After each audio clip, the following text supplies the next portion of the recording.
Dear aspirants, welcome to Law Prep Tutorial official YouTube channel. Today I am going to here discuss about your just strategy of ALET. आपको पता होगा कि ALET जो है हमारा CLAT के बाद जस्ट ALET हमारा ऑर्गेनाइज होता है, तो उसी में हमें कैसे प्लान होना चाहिए, क्या स्ट्रेटजी होना चाहिए जो लोग क्लैट को प्रिपेयर कर रहे हैं।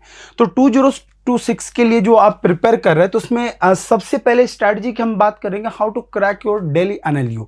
तो इसमें हमारा मात्र एक ही एग्जाम होता है और एक ही जो डेली एनएलयू यूनिवर्सिटी होती है ये अलग एग्जाम प्रिपेयर करती है। स्ट्रैटेजी मेन ये है कि सबसे पहले क्यों फोकस हमें करना चाहिए एलेट पे। तो आपको ही पता होगा कि मास लेवल पर जो क्लैट में है कैंडिडेट बैठते हैं मोर देन अगर 60 to 80,000, इवन अगर लास्ट ईयर देखिएगा तो 80,000 से अबव कैंडिडेट जो है अपीयर हुए थे। उसके बाद हम अगर बात करें तो इसका जो पैटर्न होता है एग्जाम का वो टोटली डिफरेंट होता है। डिफरेंट इट मींस व्हाट कि इसमें एक सेक्शन जो ऐड होता है वो आपका है लॉजिकल रीजनिंग, और वो लॉजिकल रीजनिंग हमारा 70 होते हैं, जिसमें आपके पास ओवरऑल 150 क्वेश्चन रहते हैं, जबकि अगर मैं बात करूं क्लैट का वहां पर 120 क्वेश्चन रहते हैं। तो 150 क्वेश्चन में अगर मैं बात करूं तो यहां पर टोटल 120 मिनट्स आपको मिलते हैं, जिसमें 150 क्वेश्चन में 70 आपके जो क्वेश्चन आते हैं वो आपका रहता है लॉजिकल का, इंग्लिश के क्वेश्चन 50 एंड 30 क्वेश्चन आपके जीके के रहते हैं।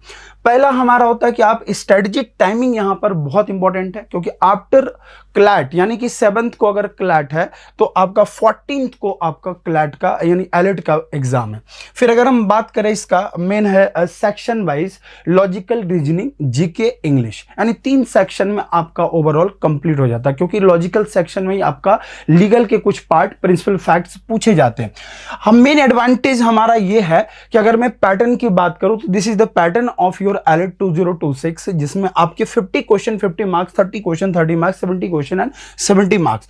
इसमें अगर नेगेटिव मार्किंग हम बात करें तो 0.25 आपका नेगेटिव मार्किंग होता है। अब सब्जेक्ट वाइज अगर हम देखें तो ये डिफरेंट क्यों है, क्योंकि ये ब्रॉडर सेक्शन होता है जिसमें लीगल रीजनिंग बहुत पूछे जाते हैं। उसके बाद क्वांटिटेटिव टेक्निक होता है, इंग्लिश होता है और जीके होता है। जीके जब हम बात करें क्लैट के बारे में तो क्लैट में हमारे पास जीके टोटल ये कॉम्प्रिहेंसिव बेस आते हैं, और कैंडिडेट इसमें हायर कैंडिडेट अपीयर होते हैं, क्योंकि इसमें बहुत सारे एनएलयू को कंपाइल करके एक बना तैयार होता है और हमारा क्लैट कंसोर्टियम इसकी एग्जाम कंडक्ट करती है। वही मैं एलेट की मैं बात करूं तो फोकस्ड और इंटेंस रहता है, emphasize on logical reasoning, current affairs and English. और इंग्लिश का पैटर्न भी आपको अलग दिखेगा, इसमें हायर नंबर ऑफ कैंडिडेट रहते हैं, जबकि यहां पर आपके पास फ्यूअर नंबर ऑफ कैंडिडेट रहते हैं। अब अगर मैं बात करूं इसका इंग्लिश का सेक्शन वाइज कि हम कहां से स्टार्ट करें, कैसे प्रिपेयर करें, तो फर्स्ट स्ट्रेटजी है वोकेबुलरी एक्सपेंशन, यानी वोकेबुलरी आपकी अच्छी होनी चाहिए। कॉम्प्रिहेंसिव और जंबल यहां पर पूछे जाते हैं सेंटेंस में।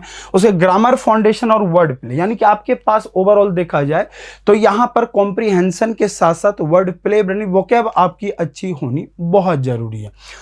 नेक्स्ट अगर मैं बात करूं स्ट्रेटजी ऑफ करंट अफेयर्स, यहां पर वन लाइनर करंट अफेयर्स आपसे पूछा जाता है, जिसमें आपके पास क्विज टाइप के क्वेश्चन, यानी वन लाइनर में क्या होता है कि आपको ये नहीं पता होता कि what question going to be ask after next, यानी कि आपके पास हो सकता है कि एक क्वेश्चन अवार्ड से आ जाए, सेकंड क्वेश्चन आपके इंटरनेशनल न्यूज हो जाए एंड थर्ड क्वेश्चन में भी पॉसिबल टू पॉलिटी से आ जाए। तो यहां पर आपके पास क्या होना चाहिए कि डेली न्यूज डाइजेस्ट आपको पढ़ना चाहिए, क्विज कंपाइलेशन आपको डेली एक्सेस करना चाहिए, वन लाइनर फैक्ट्स।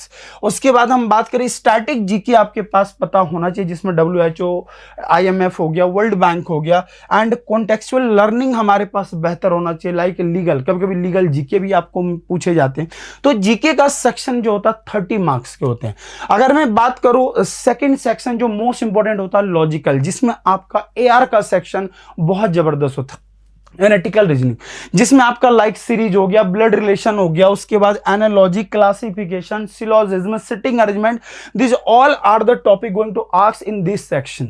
और इसी सेक्शन में आपके पास कुछ सेक्शन लीगल में पूछे जाते हैं प्रिंसिपल एंड फैक्ट्स के बारे में, तो ये भी आप पूरा स्ट्रेटेजिकली तैयार कर सकते हैं। अब ये है कि हमें स्टार्ट अभी करना, you have only 4 month, with in the 4 month हमें कैसे इसे प्लान करना है ताकि मैं इसे एक्सेस कर सको। जिसमें अगर हम बात करें तो स्टार्टिंग इंग्लिश और लॉजिकल से हमें करना चाहिए। दूसरा हमारा कहता है पोस्ट क्लैट होता है, तो आफ्टर क्लैट के बाद यू हैव 1 वीक कि जिसमें आप फोकस्डली प्रिपेयर कर सकते हैं अपने जीके के साथ। And third one is the कि आप 2 आवर्स जो है मॉक लगा सकते हैं, जिसमें आपके खास करके लॉजिकल सेक्शन ज्यादा कवर हो, क्योंकि एन एआर पार्ट हम बहुत कम पढ़ते हैं, बट अगर कैंडिडेट एआर पार्ट को फोकस करते तो वो सबसे बेस्ट माना जाता।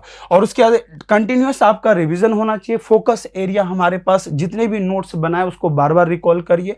एंड टिप्स ये है कि नए टॉपिक बार बार आप मत पढ़िए, जो पढ़े हैं उसके रिवीजन आपका मल्टीपल टाइम होनी चाहिए। तो ये हमारे पास होना चाहिए और अच्छे से हमें प्लान के साथ प्रॉपर स्ट्रैटेजी से फोकस्ड होना चाहिए। तो इसमें आपके पास सबसे पहले फोकस, स्ट्रैटेजी, एम, एक्सलेंस, ये सारी चीजें आपके माइंड में सेट होना चाहिए। तो ये जो सेक्शन है अगर हम बात करें तो जो प्रिपरेशन हमारा होता है वो कंटिन्यू होना चाहिए। और आफ्टर द क्लैट एलिट एक होता है कि जिसमें मास लेवल पे कैंडिडेट ना बैठ के, बहुत कम कैंडिडेट इसको प्रिपेयर करते हैं, बट सीट बहुत लिमिटेड है, उसी में आपको गेन करना है। तो ओवरऑल कैसा रहा ये जरूर आप बताइएगा स्ट्रेटजी, और नेक्स्ट इसी तरह हम नए नए वीडियो लाते रहेंगे। जय हिंद।